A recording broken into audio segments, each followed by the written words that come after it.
Goeiemôre en baie welkom by vandag se oordeenking. Kom ons buig net die hoofde saam in gebed. Here, baie dankie vir hierdie wonderlike dag. Mag U woord ons oor ons die wag hou.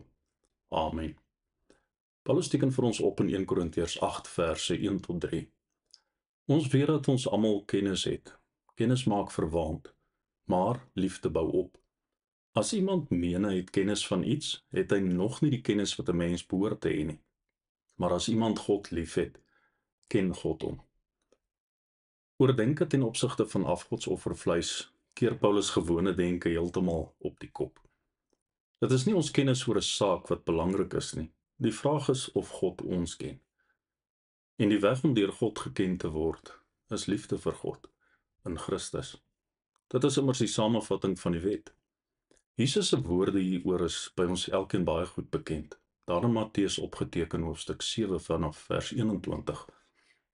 Nie elkeen wat vir my sê, Here, Here, sal in die koninkryk van die hemel ingaan nie, maar net hy wat die wil doen van my Vader wat in die hemel is.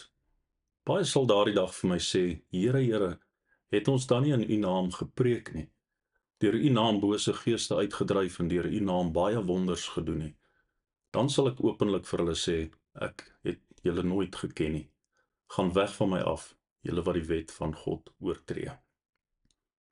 Mag ons vandag hiervan bewus wees.